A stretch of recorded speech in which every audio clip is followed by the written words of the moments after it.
This is so awkward. Goofing with Siddhant is always fun. For now, let's begin. Let's begin with some cumin.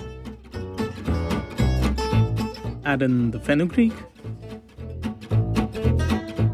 Toast it all on a medium heat. Now add some butter and top it up with 2 tablespoons of oil.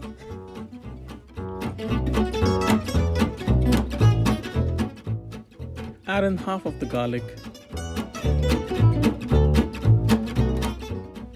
Grate in half of the ginger.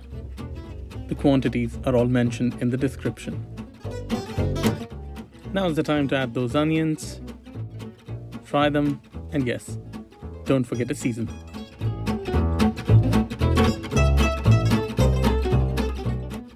Now add in the carrots.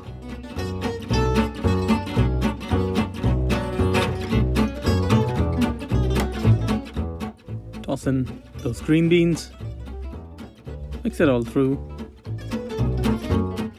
On a medium heat, of course. Cover it and let it cook for a while.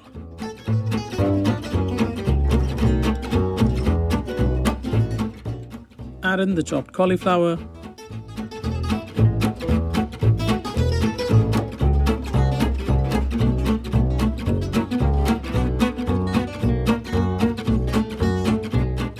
Now, the X factor.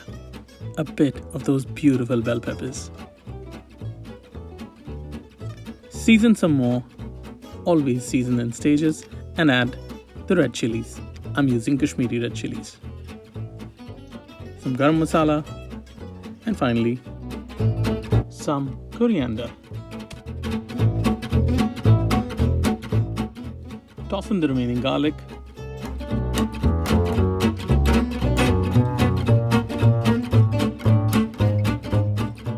And add half of the required Kasuri Methi. Now put in the potatoes and mix it all well.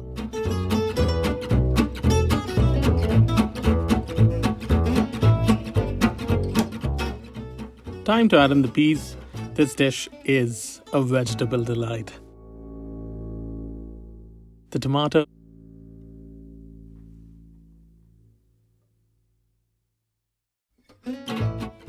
I sometimes eat it as a stir fry as well. Add some stock and turn it into Pav Bhaji. Add the rest of the Kasuri Methi. I obviously forgot to film it, and grate in the remaining ginger.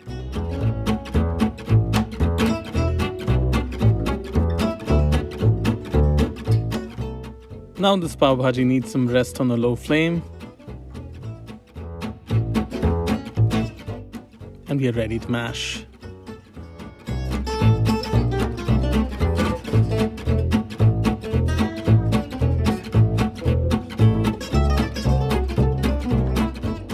It does take quite an effort to mash these vegetables, but hey, it's worth every bit of it at the end.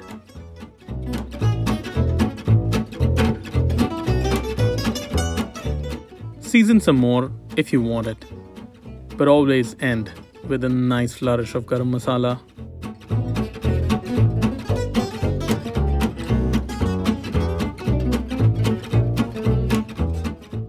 And that all important butter. And some coriander.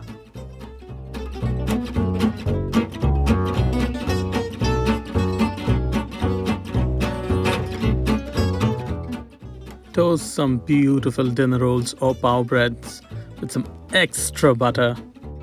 Serve your Pav Bhaji with some sliced red onions, a slice of lemon, and a bit more butter. Please do let me know your comments about this recipe. Subscribe to my channel, like this video, and share it. See ya.